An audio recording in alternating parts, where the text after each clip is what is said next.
Hey guys, welcome back. I am making this video today because I want to tell you about something very exciting.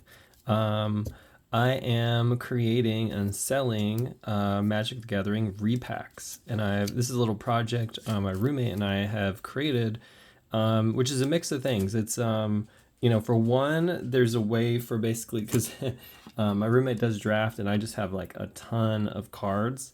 So it's a way for us to sell cards that we have, but to do it in a more fun way. And yeah, sure, there's some bulk cards that would be inside of these, but the packs have 21 cards in them. So the way it goes, and I'm going to show you an actual pack that I've assembled for someone.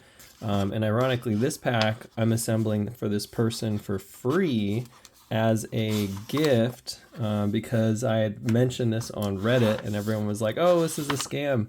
And so I want to just kind of like meet that skepticism with kindness. And I also love just this process of creating something that I can mail to people.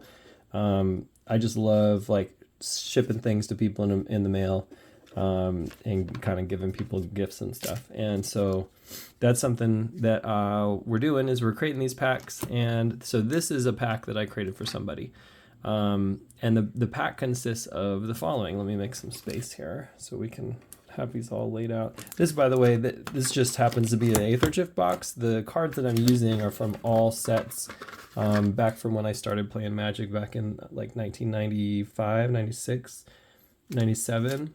So they go all the way back to like Revised, Even the Dark, stuff like that. So, and for me, I got into Magic then, played in high school, and then I kind of stopped in college in 2000, about the year 2000 or 2003. So I'd go back home and during the summers and play with my friends. And then what would happen is we would, after that, didn't go back home, and so I wasn't meeting up with my buddies who played, and my Magic cards just sort of sat in storage for a long time until basically COVID hit. Got back into it, and I've just been really big on Magic since then. But so I have a ton of cards, and this is a cool way to sell them, but in a fun, basically mystery chaos booster pack sort of way. So the packs, they come kind of nice with like, art card on the front just to make them kind of really cool looking. And it's kind of just fun, eye candy. And these are designed so you could actually use these in a draft format as well. So the way these are constructed, and I'm going to do it as I open up this one that I just created for somebody. So we put one art card on top, obviously. And then what we'll have one rare, which could be a foil, could be a special art, but it's at least there's one rare in there.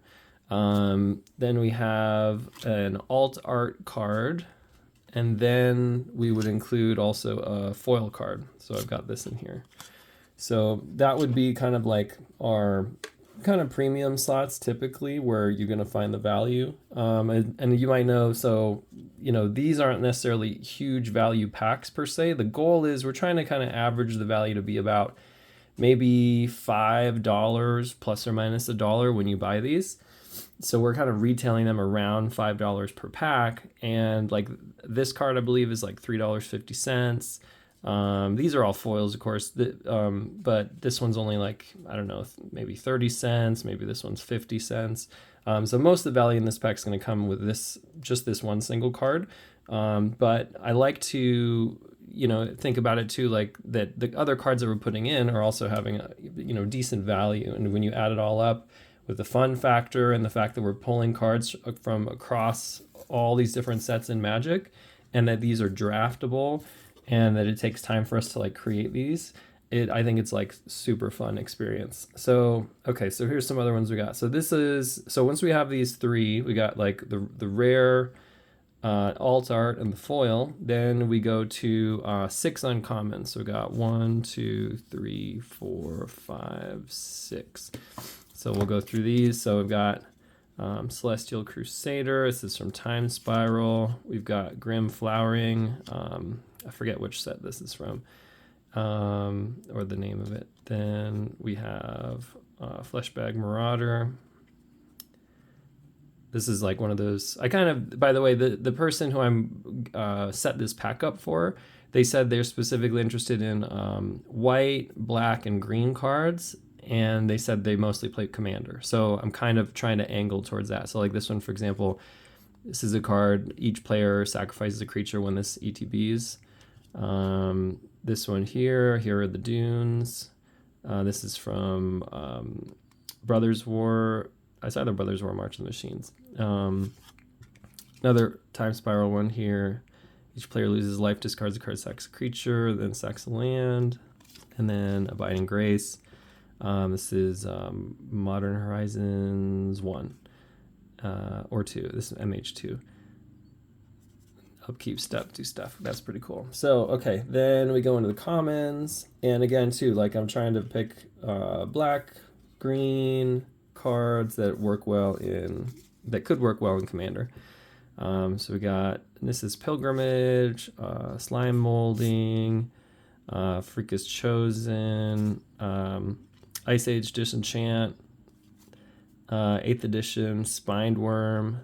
It's kind of just a, green dumb creature, but I just thought it was so cool. This is 8th edition. I don't have many 8th edition cards.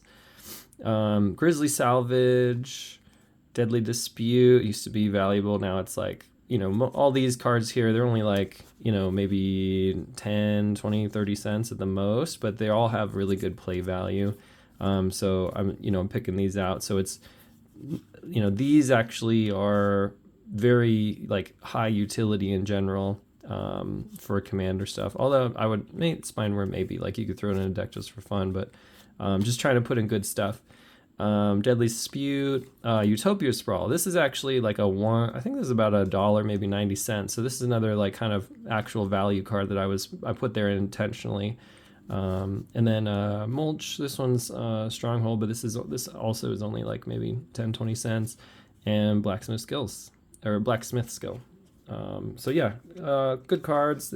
There's a couple sets that are repeated a little bit. I'm putting in cards from older sets. I want to make sure I at least put one card in there from the 90s and try to keep it diverse. And then also we're adding in one non-basic land also, and Field of Ruins got a lot of good utility.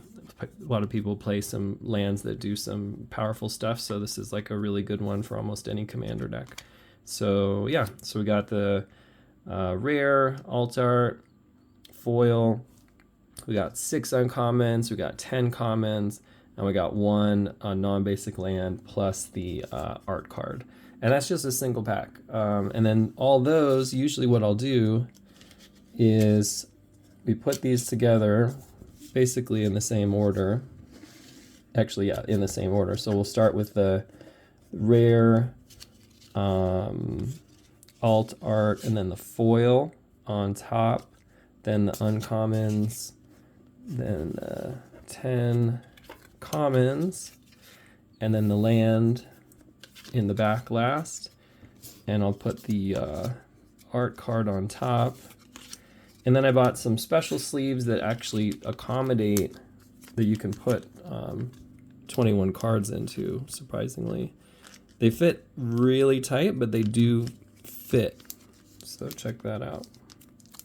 So that right there is a single pack, and we sell these in like bundles where you get maybe like 10 or 14 of these packs along with a Commander deck and like a die and maybe a sticker, and then we also sell it as like a draft box with like a whole bunch of these, and I think it comes out to about maybe $90 after shipping and fees. And we also can do these like themed, so basically you kind of like choose what you're aiming for. We can do like not for draft box, but for like the bundle boxes, we can do colored themes like mono blue, mono green. We could also do multi color. We can do like colorless and artifact focus. I just think this is a really cool concept. Like I would buy these, especially like when I was getting back into Magic, because I had like, what was that, 2003 to 2020? It was like 17 years not playing Magic. And when I got back in, I was like, what have I been missing? Like, I wanted to buy cards from these older sets. And this, by the way, is just sort of a random collection here, but I wanted to buy cards from older sets, and I didn't know how to do that. I wanted like kind of the experience of like basically what you have like today as a mystery booster, but something with a little bit more love and something with a little bit better value. Because a lot of times the mystery booster packs will be like $6-7 a pack sometimes, and you might like strike out and get like $1 worth of value out of the card. So the goal of these is actually consistent value. We're trying to essentially load each pack with something averaging around $4 or $5 per pack, and you'll occasionally get, you know, a little bit more than that depending on which, you know, rares and stuff we throw in there. Because if we're assembling something like this, basically we're just trying to make sure we hit the minimum on value, and you know, we might put in a little bit more because we're trying to just move fast. It takes a lot of time actually to assemble these. So this one I put a lot of extra time. I didn't really have to, but I just was trying to be really thoughtful. And honestly, I haven't really put many of these together myself. We just started this project, and I just think it's really fun. I love messing around with cards. I love selling cards, I love buying cards, and also like creating something cool and helping other people who, like me, maybe were outside of Magic and then got back, to have a way to like get back into old sets and get kind of, you know, the colors or some theme or something that they want, and in a format that's just like super friendly in my opinion, and that has like actual consistent value, where you're basically getting your money's worth, and it's just really fun. So I hope you guys like this. Check us out on eBay. I'm going to put the link in the video, and let me know what you think. Do you think this is cool? Do you think there's something I could do to improve this concept, to make it better somehow? Anytime I post about this on the internet, everyone's like, "Oh, it's a scam. This is a crazy scam." And I haven't bought that many repacks online, but I know, yeah, it's so easy for someone to just be like, "Oh, I'm selling something," and not put anything of value in there, or be like, "Oh, there's this one chase card and they've got like 1,000 packs with like, you know, just a bunch of bulk in them." So, but I'm trying to do something that I think is really cool, that I think people would really enjoy. It would be super fun. These would make great gifts, I think, too, and especially be really good as like, I mean, I think this would be a really badass like draft experience, where you're pulling cards from like all across these different sets. And that's something where we try to do too. If you bought our like draft box, we'd specifically make it like a really fun draft experience, and put a bunch of like nostalgia in there too. So yeah, check us out in the link below in the description. Like this video, subscribe, and I'm gonna hopefully make some more of these videos so you guys can see what exactly we are putting together. This one, actually, what I'm gonna do, since this is just a single pack, I wasn't quite sure if this was gonna, you know, go in the mail. Like if I send this an envelope with just one thick bunch of cards, like, is that gonna work well? So I knew I happened to have this thing from some other order that I did. So what I'm gonna do is put like 7 cards in each of these 3 slots, and then put it in an envelope like this, just for this one person, since I'm doing this single one. Maybe I'll buy a bunch of these and just do this as my single pack order. Right now I've got a listing for like $5.99 on eBay, for just a single pack if you want to try it. So yeah, maybe I'll keep that listing up and get more of these so I could do this. But the difference is in this one, I'll probably do like 7 cards, 1, 2, 3, 4, 5, 6, 7, put them out like, you know, it's not going to be in that single mystery thing. So you'll have to have a card like sitting on top, you know, something like this. And then 1, 2, 3, 4, 5, 6, 7, yeah. So it'd probably come like this, essentially. You open it up and it'll have, you know, each of these in these slots. These aren't that easy to put in there, so I'm not gonna do it right now, but so you get the idea. That's what we're doing. Hope you guys love this idea, but I want to know what you think, if you think this is a good idea or not, and what I could do to maybe make it better. And I definitely want to just make more videos so I can be more transparent, create more of these packs, and maybe just like every time I make a pack, I could just film it so you guys can see what I'm doing. And I think that's the best way to build trust, probably. Because I know, yeah, a lot of people are super skeptical, like, oh, you're selling repacks? Sure, yeah. So, well, thanks, guys. Love you. Bye.